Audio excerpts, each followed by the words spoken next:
오늘 본문 말씀은 사도행전 1장 16절입니다.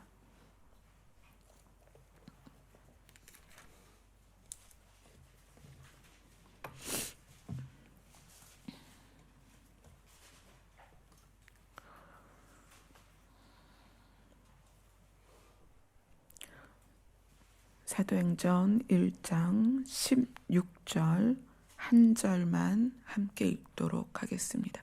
사도행전 1장 16절입니다. 시작. 형제들아, 성령이 다윗의 입을 통하여 예수 잡는 자들의 길잡이가 된 유다를 가리켜 미리 말씀하신 성경이 응하였으니 마땅하도다. 아멘. 사도행전은 누가라는 사람이 지은 책이죠. 누가는 누가복음을 통해서 자기가 어떤 이야기를 했는가를 사도행전 1장 초반에 이야기합니다. 데오빌로여, 내가 먼저 쓴 글에는, 누가복음에는 예수께서 행하시며 가르치시기를 시작하신부터 그가 택하신 사도들에게 성령으로 명하시고 승천하신 날까지의 일을 기록하였노라. 누가가 자기가 쓴 먼저 번 책에 대해서 설명을 했습니다. 그리고 이제 내가 이 책의 내용을 쭉 이제 쓸 것에 대해서 중요한 부분부터 이제 책을 써 내려가겠죠. 사도행전은 우리가 성령 행전이다. 그래서 성령의 역사하심, 나타나심, 드러내심 이런 것들을 조밀하게 누가의 직업, 의사답게 굉장히 섬세하게 잘 써 내려갔어요. 이 사도들의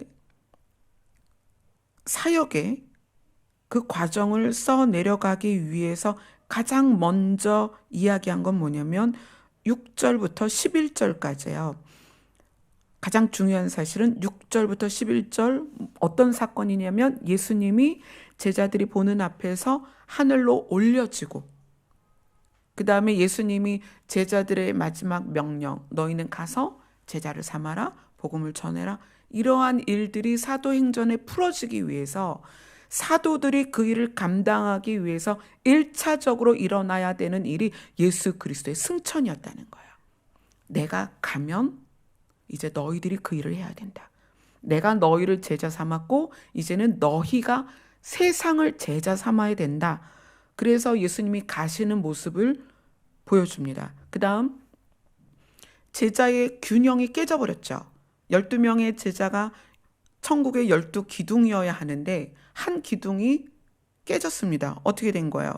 가룟 유다가 예수님을 팔고 자살을 해서 죽었습니다. 그래서 그것에 대하여 이제 제자의 12기둥을 다시 세워야 하기 때문에 그 다음 1장 12절부터 어떤 내용이냐면 제자들을 다시 뽑는 모습이 나와요. 그래서 가룟 유다 대신 누구를 뽑을까? 그래서 유스도라 하는 요셉하고 마띠아라는 두 사람을 놓고 제비뽑기를 합니다. 그래서 누가 됐어요? 마띠아가 됐죠. 그래서 예수님께서 승천하셨고 그 다음에 이제 제자들이 예수님의 사역을 해야 되는데 12기둥 중에 한 기둥이 부러져서 나갔으니까 한 기둥을 세워야 되잖아요. 그래서 마띠아를 세웠습니다. 그리고 나서 예수님의 첫 사역이 시작하기 전에 하신 일이 뭐냐면 성령을 받으신 거예요. 예수님은 자기도 신이시고 하나님이시지만 스스로 하는 게 아니다. 무엇으로 하죠? 하나님이 나에게 보이신 것과 알리신 것만 하기 때문에 하나님의 영이 임해야 되는 거예요. 그 과정이 뭐였죠? 성령이 임하시는 거였죠. 그러니까 제자들도 예수님의 가르침은 충분히 받았지만 하나님의 영이 임하지 않으면 그걸 할 수 없다. 왜냐하면 가르침은 지식에 머물 수 있기 때문에 그래요. 보고 배운 것은 지식입니다. 그러니까 제자들이 그냥 그 사역을 하는 것이 아니라 하나님의 영이 임해서 하나님이 보이시고 가르치신 것을 감당해야 되기 때문에 사도행전 2장부터는 성령이 그들에게 임하시는 장면들이 쭉 전개가 됩니다. 근데 오늘 우리가 다룰 건 뭐냐면, 오늘 본문에 보면 형제들아, 성령이 다윗의 입을 통하여 누구에 대해서 얘기를 했냐면 유다에 대하여 이야기했고, 다윗의 입을 통하여 유다에 대해서 이야기했고 그것이 응했다라고 이야기를 해요. 가롯 유다에 대한 것이 시편에서 쭉 나옵니다. 그 시편을 잠깐 볼까요? 시편 69편.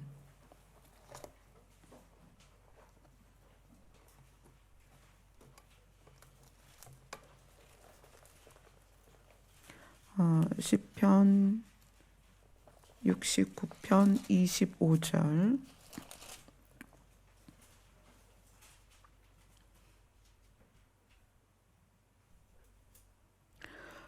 시편 69편 전체를 여러분들이 시간이 있을 때 읽어보세요. 이 전체를 읽어보면 예수님이 억울하게, 예수님이 얼마나 비방을 받았고 또 모욕을 당하고 이런 모습들이, 그게 쭉 69편 안에 다 나옵니다. 21절 한번 읽어볼까요? 21절 시작. 그들이 쓸개를 나의 음식물로 주며 목마를 때에는 초를 마시게 하였사오니. 이게 예수님이 십자가에서 쓸개즙을 마셨잖아요.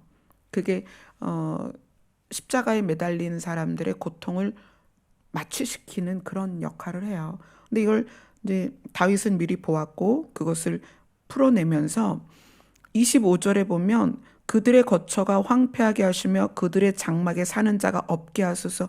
요 부분이 가롯 유다가 자살해서 그 가문이 끊기는 모습을 보여주는 거예요. 이게 지금 예수님의 고난의 모습을 쭉 서술하고 있는 게 69편이고요. 또 하나는 어디냐면 109편입니다.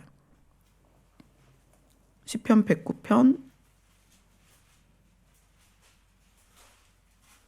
8절입니다. 이 109편도 예수님이 당했던 고난, 그리고 예수님을 팔았던 가롯 유다의 마지막 모습을 또 그렇게 보여주고 있어요. 109편 8절 한번 읽어보세요. 시작. 그의 연수를 짧게 하시며 그의 직분을 타인이 빼앗게 하시며. 가롯 유다의 직분을 mattia가 맡게 됐죠. 가롯 유다는 자살해서 젊은 나이에 죽었습니다. 그러니까 요 앞에를 보면 내가 찬양하는 하나님이여 잠잠하지 마옵소서. 그들이 악한 입과 거짓된 입을 열어 나를 치며 속이는 여로 내게 말하며 나를 미워하는 말로 나를 두르고 까닭없이 나를 공격하였음이니이다. 나는 사랑하나 그들은 도리어 나를 대적하니 나는 기도할 뿐이라. 이것이 다윗이 당한 일이기도 하지만 다윗은 예수 그리스도를 예표하기 때문에 다윗이 고백한 자기의 상태가 그대로 예수님의 생애에 나타나요. 그래서 다윗의 시편을 그래서 누가가 인용을 한 거예요. 누가가 인용하고 다윗의 입을 통하여 유다가 어떻게 될 것을 이미 시편에 보여주었고 그 일이 응하여서 유다가 그렇게 죽었으니까 제자를 다시 뽑아야 된다. 이렇게 누가가 이야기를 하는 거예요. 그러면 우리는 왜 하나님은 그 많은 사람들 중에, 우리가 지금 수요일마다 계속 다윗을 보고 있잖아요. 다윗의 입을 통하여 예수 그리스도를 드러내시고 다윗의 입을 통하여 예수 그리스도의 생애를 증명하시고 다윗의 입을 통하여 예수 그리스도를 대적한 자들이 어떻게 될 것인가를 왜 다윗의 입을 통하여 말씀하셨냐는 거예요. 다윗이라는 사람이 어떤 사람이기에 그의 혈통에서 예수 그리스도가 나게 하셨고, 그래서 예수 그리스도를 다윗의 씨이다. 이렇게 이야기를 합니다. 또 반대로 예수 그리스도는 다윗의 뿌리이기도 합니다. 근원이라는 얘기예요. 예수 그리스도가 뿌리가 되어서 다윗이 나온 거예요. 또 다윗의 씨앗이 예수 그리스도라는 거예요. 다윗이 어떤 사람이길래 그럴까요? 근데 오늘은 다윗의 입을 통하여 예수 그리스도가 증거되고 그 메시아의 삶이 드러나고 예수 그리스도를 팔아서 죽게 한 유다의 마지막 모습까지도 정확하게 서술을 했냐는 거예요. 다윗의 어떠한 점이 하나님이 그를 말씀의 통로로 삼으셨냐는 거예요. 이제 제자들이 12명이 마띠아를 포함해서 12명이 세워져서 그들이 해야 할 일은 예수님이 아버지의 말씀을 전한 것처럼 제자들은 예수님의 말씀을 선포해야 돼요. 다윗의 입을 통하여 일하신 하나님이 제자들의 입을 통하여 일을 하셔야 됩니다. 지금 그런 아주 중요한 상황이에요. 예수님이 하나님의 영을 받아서 그 사역을 시작하셨고 제자들이 하나님의 영을 받아서 사역을 시작하는데 가장 먼저 한 것이 베드로의 설교입니다. 오순절 설교. 그것이 사도행전 2장 14절부터 진행이 돼요. 자, 그러면 이 상황에서 다윗의 입을 사용했다는 게 얼마나 중요한 건지 우리가 알아야 되는 거예요. 예수님이 하나님의 아들이시기 때문에 그분의 입을 통하여 하나님의 나라가 선포되었습니다. 회개하라. 천국이 가까이 왔느니라. 이것을 동일하게 12제자가 선포를 해야 합니다. 그래서 우선 하나님께서는 그들에게 성령을 부으셨습니다. 그리고 성령이 임하고 그들은 무엇을 먼저 시작했냐면 설교를 시작했다는 거예요. 입을 열어서 하나님의 말씀을, 예수 그리스도의 복음을 선포하기 시작했다는 거예요. 근데 그 과정 전에 누가가 기록한 것은 뭐냐면 다윗의 입을 통하여 말씀하신 하나님의 뜻. 왜 다윗의 입을 통하여 예수 그리스도를 시편에 그렇게 아름답게 적어놨을까요?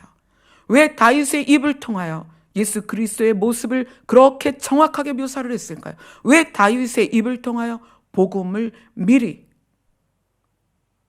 오시지 않은 예수 그리스도를 다윗의 입을 통하여 사용하셨을까요? 우리가 이 세대에서 다윗의 입으로 우리도 사용이 되어져야 됩니다.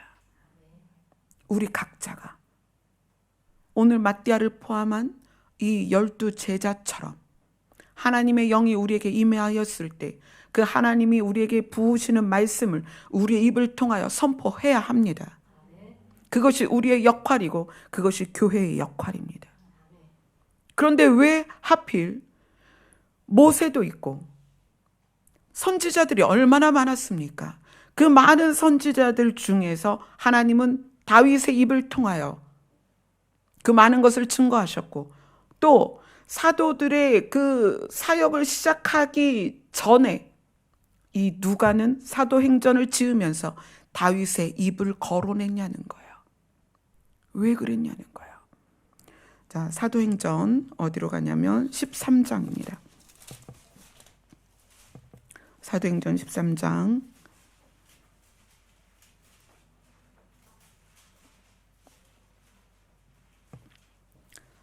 21절부터 23절까지입니다. 사도행전 13장 21절부터 23절 같이 읽겠습니다. 시작. 그 후에 그들이 왕을 구하거늘 하나님이 베냐민 지파 사람 기스의 아들 사울을 40년간 주셨다가 패하시고 다윗을 왕으로 세우시고 증언하여 이르시되 내가 이새의 아들 다윗을 만나니 내 마음에 맞는 사람이라 내 뜻을 다 이루리라 하시더니 하나님이 약속하신 대로 이 사람의 후손에서 이스라엘을 위하여 구주를 세우셨으니 곧 예수라. 내가 누구죠? 하나님께서 이새의 아들 다윗을 만나니 내 마음에 맞는 사람이라. 다른 성경에는 내 마음에 합한 자다. 하나님 마음에 합한 자라는 거예요. 내 마음에 맞는 사람이다. 맞는다라는 게, 합한다라는 게 무슨 뜻일까요? 그러니까 어떻게 표현할까요? 이렇게 해봅시다. 여기 종이가 있고 여기 종이가 있어요. 이게 따로따로예요. 근데 이것을 딱 만나가지고 겹쳤더니 어떻게 돼요? 똑같아요. 맞았다는 거예요. 딱 맞은 거예요. 똑같은 거예요. 하나님이 두루 사람을 찾다가 이새의 아들 다윗을 만나는데 그의 마음이 하나님의 마음과 똑같았다는 거예요. 왜 그랬을까요? 왜 하나님은 뭐를 보고 다윗의 마음이 하나님의 마음과 똑같다라고 이야기를 하셨을까요? 하나님은 다 아시잖아요. 그분은 영원한 분이셔서 영원 안에 들어있는 시간을 처음부터 끝까지 다 아십니다. 다윗의 태어남과 과정과 노후와 결말을 하나님은 처음이요 마지막이시니까 다 아시죠. 그 일생이 어떻게 흘러갈 것인가를 다 아셨습니다. 그가 어떻게 반응할 것인가를 다 아셨습니다. 다윗에게서 가장 중요한 부분은 이런 거예요. 다윗도 실수가 있었고 부끄러운 블레셋에게 가서 막 미친 척도 하고 막 그랬잖아요. 부끄러운 일들이 많이 있었습니다. 자기 부하의 아내를 취하기도 했고 부끄러운 모습이 많이 있었습니다. 하나님이 보는 건 도덕적이고 윤리적인 것을 보는 것이 아니라 그가 연약함에 의해서 죄에 넘어졌을 때 그것에 대하여 하나님이 지적하셨을 때 그는 하나님 앞에 무릎을 꿇습니다. 잘못했습니다. 하나님 용서해 주세요. 구부릴 줄 안다는 거예요.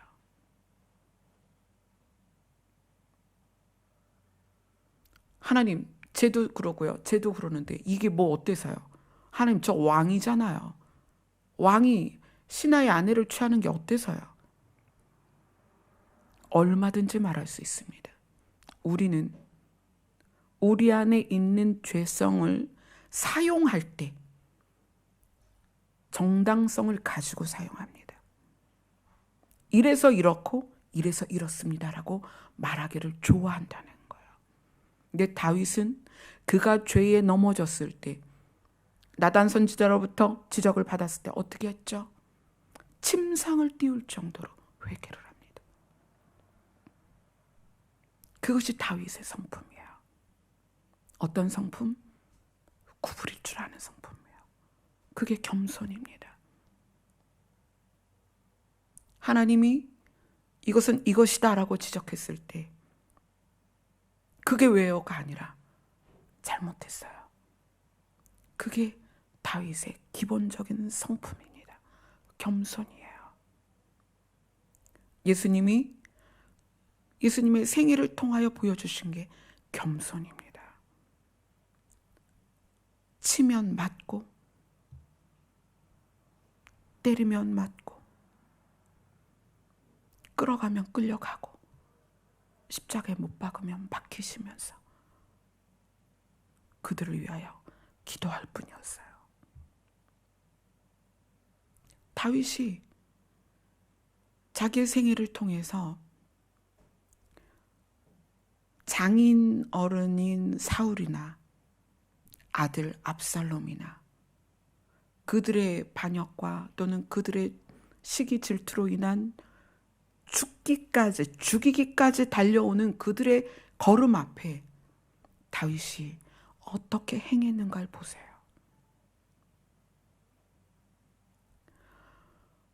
우리는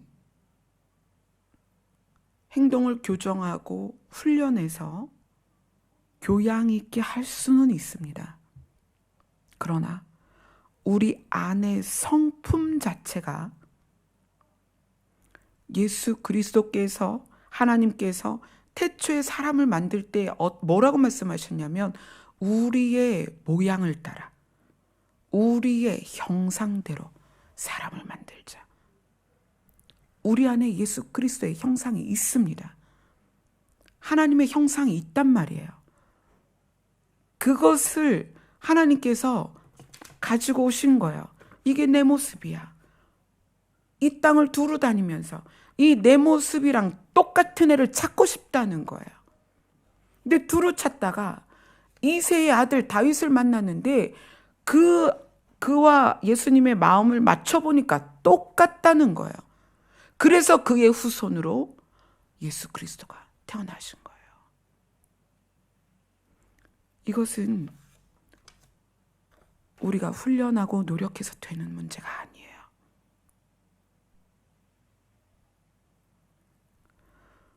예수 그리스도 앞에, 하나님 앞에 무릎을 꿇어서 그분을 들여다보세요. 어떤 분인가? 자꾸 들여다보세요. 하나님의 성품이 어떠하신가? 자꾸 그분에게 물으세요. 당신은 누구십니까? 당신은 어떤 분이십니까? 예수님, 당신은 누구십니까? 들여다보세요. 여러분, 그 모습이 우리 안에 있습니다. 우리는 그분의 형상으로 만들어졌어요. 사람은 태어날 때부터 생각이 악하다고 합니다. 왜? 세상에 뒤집어 씌워져서 살고 있기 때문에 그래요. 저도 출산을 2번을 했습니다. 아기가 태어날 때는 양수 또 이 뱃속에서 가지고 있는 분비물에 의해서 아기들이 막 많이 묻어 있어요. 원래 아기는 깨끗하고 예쁘거든요. 그럼 그 아이가 태어나면 목욕시켜야죠. 닦아내고 피도 묻고 그랬으니까. 원래의 모습. 그래서 강보에 싸서 그 예쁜 모습을 안고 대면을 하는 거예요. 그 아이와. 여러분 안에 하나님의 형상이 있습니다. 그걸 꺼내셔야 돼요. 하나님이 두루 다니면서 이새의 아들 다윗을 만났더니 그 안에 내 모습이 있구나. 그걸 발견하신 거예요. 그래서 다윗을 보고 내 마음에 합하다. 내 마음과 똑같다. 너에게서 나를 볼 수가 있다. 이렇게 이야기를 하시는 거예요. 하나님을 우리는 어떻게 알고 있나요? 월요일 날 그분하고 얘기할 때 한 게 아니네요. 그 다음 화요일 날 이야기를 나누다가 이런 얘기를 했습니다. 우리는 현재 보이는 모습으로 가치를 정합니다. 그래서 여기 계신 모든 분들을 각자 자기 나름으로 이분은 좀 교양이 있어. 이분은 좀 착해. 이분은 성품이 좋아. 이분은 좀 까칠해. 또 이분은 좀 거칠어. 또 이분은 좀 교만해. 그 이제 자기가 세운 기준에 의해서 사람들을 쭉 보잖아요. 그래서 우리는 이렇게 뭐 점수를 매길 수도 있고 등급을 매길 수도 있는데 하나님은 어떠하실까요? 사람에 대하여. 제가 많은 분들을 만나면서 하나님의 유연함에 굉장히 놀랐습니다. 하나님의 유연함. 하나님의 생각의 유연함입니다. 어떤 거냐면 우리는 타고난 환경이 너무 다릅니다. 타고난 환경도 다르고 유전자도 다르고 내가 가지고 태어나는 어떤 기본적인 성품 자체도 너무 달라요. 그렇기 때문에 어떤 사람은 나면서부터 좀 거친 면을 갖고 나올 수도 있고요. 그것이 환경이 가중되면 더 거칠어지죠.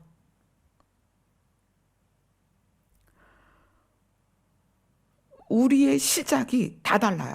어떤 사람은 마이너스 10, 어떤 사람은 플러스 5, 이럴 수 있다는 얘기예요. 태어날 때 조건 자체가. 그런데 마이너스 10인 사람이 은혜 안에서 예수 그리스도와 대면하여 늘 묵상하면서 그 마이너스 10인 사람이 플러스 2가 됐다고 칩시다. 몇 계단 올라온 거예요? 12계단 올라온 거예요. 마이너스 10이 플러스 2가 된다는 건 12계단을 올라온 거예요. 그런데 플러스 5에 태어난 사람이 있어요. 부모도 성품이 너무 좋고 가정도 부유하고 별로 환난도 없고 태어날 때 타고난 성품이 너무 부드러워. 이 사람은 시작부터가 플러스 5예요. 시작부터가. 이 플러스 5인 사람이 주님을 만나서 플러스 7이 됐어요. 이 사람 몇 계단 올라온 거예요? 2계단 올라온 거예요. 한 사람은 플러스 2의 인생을 사는데 이 사람은 12계단을 올라온 거예요. 이 사람은 플러스 7의 인생을 사는데 2계단 올라온 거예요. 이게 뭘 의미할까요? 하나님이 우리는 겉을 보고 비난할 수 있고 업신여길 수도 있고 가볍게 여길 수도 있지만 하나님은 중심을 본다는 얘기예요. 우리의 스타트를 보십니다. 그래서 우리가 볼 때는 거칠고 연약하고 부족하지만 하나님은 그렇게 보지 않으세요.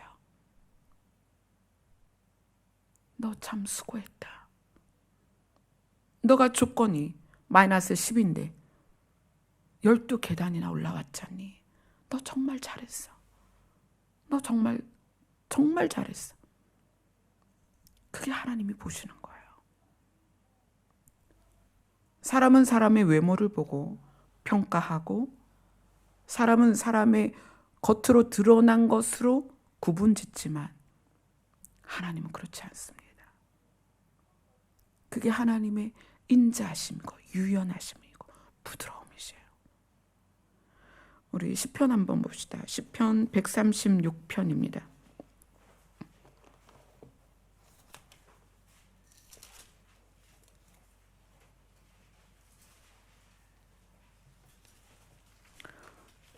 시편 136편 1절로 5절까지만 읽어봅시다. 136편입니다. 시작. 여호와께 감사하라. 그는 선하시며 그 인자하심이 영원하미로다. 신들 중에 뛰어난 하나님께 감사하라. 그 인자하심이 영원하미로다. 주들 중에 뛰어난 주께 감사하라. 그 인자하심이 영원하미로다. 홀로 그 기이한 일들을 행하시는 이에게 감사하라. 그 인자하심이 영원하미로다. 지혜로 하늘을 지으신 이에게 감사하라. 그 인자하심이 영원하미로다. 시편 136편 1절부터 26절까지 각 절마다 나온 게 뭐냐면 인자하심이에요. 인자하심.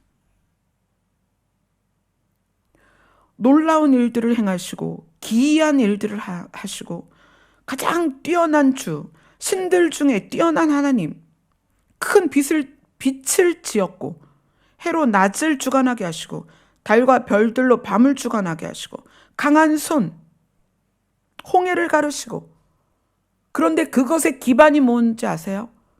능력이 아니에요. 인자하심입니다. 모든 능력과 드러남의 기반이 인자라는 거예요. 하나님을 소개하는데 이분은 기이한 분이다. 놀라운 분이다. 가장 뛰어난 분이다.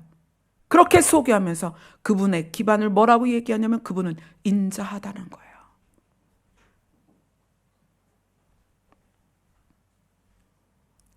우리는 겉으로 드러나는 것이 우리의 평가의 기준이 될 때가 많습니다. 제가 미리 여러분에게 말하잖아. 저 아무것도 못해요. 왜냐하면 보이는 것으로 저를 미리 평가해서 기대했다가 실망할까 봐 제가 미리 고백하는 거예요. 저 할 줄 아는 게 아무것도 없어요. 어떤 능력이나 놀라운 모습조차도 그것의 기반은 인자하심이에요.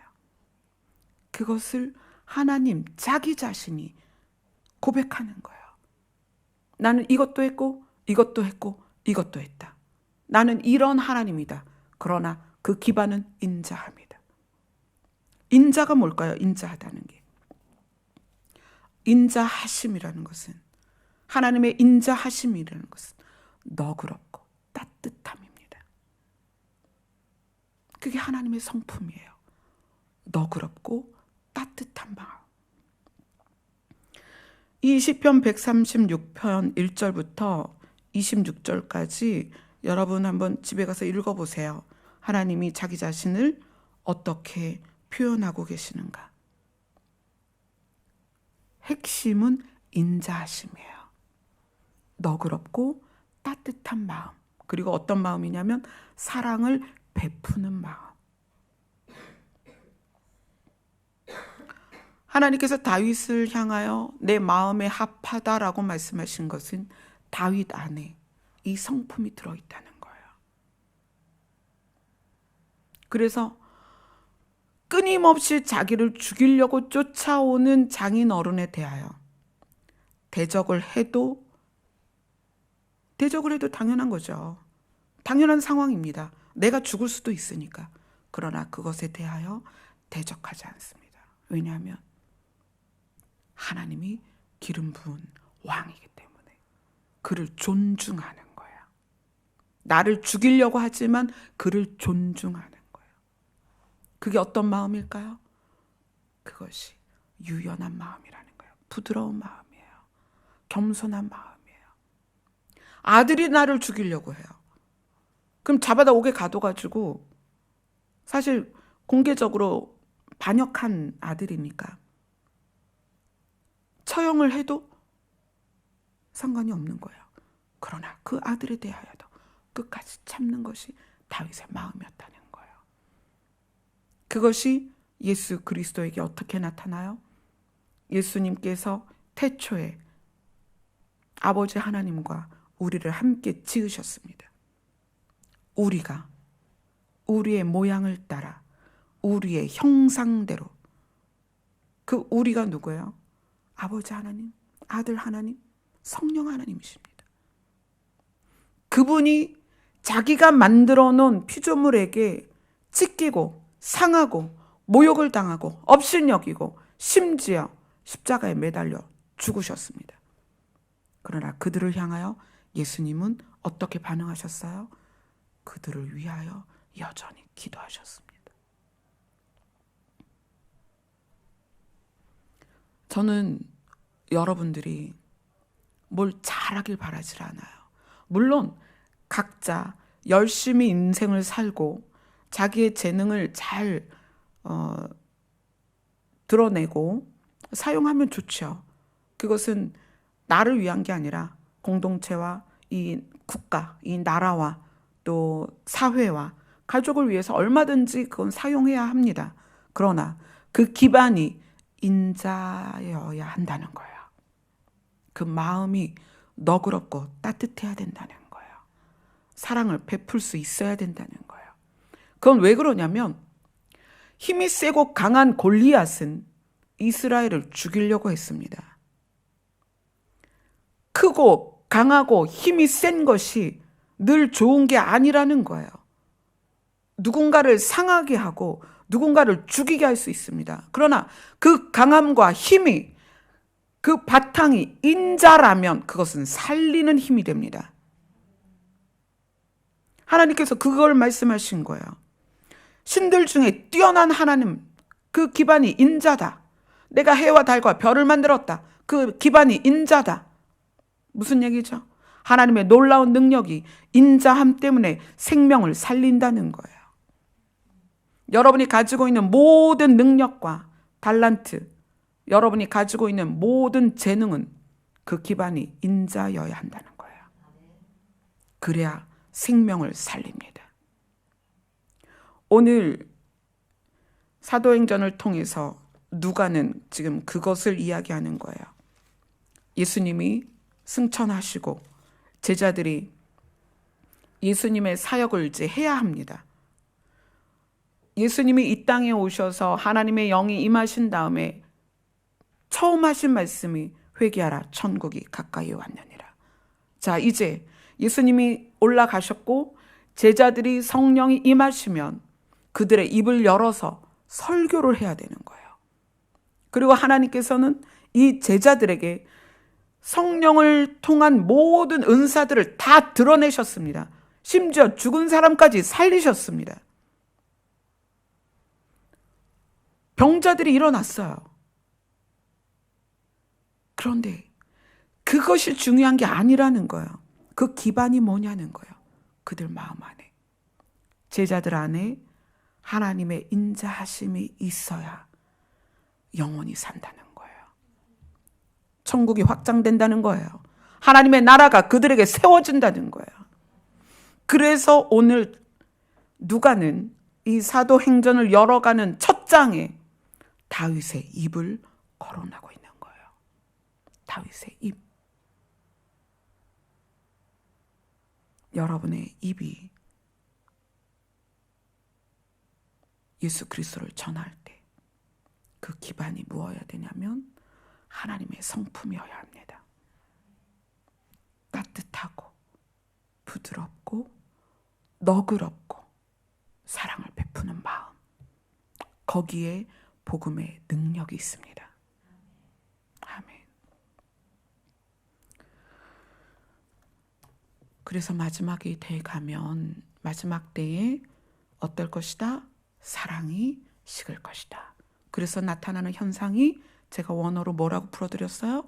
사나워질 거다. 사람들이 사나워질 거다.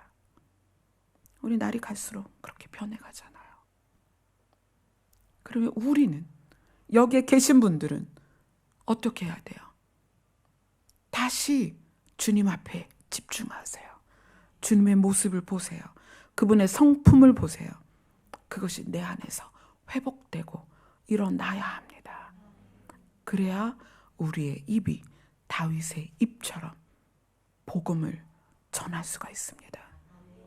그래야 우리의 입이 생명을 살립니다. 아멘. 그래야 우리 안에 하나님의 성품이 그대로 수면 위로 드러나는 것처럼 드러나야 우리의 삶이 빛이 되는 거예요. 아멘. 우리 찬양 하나 합시다.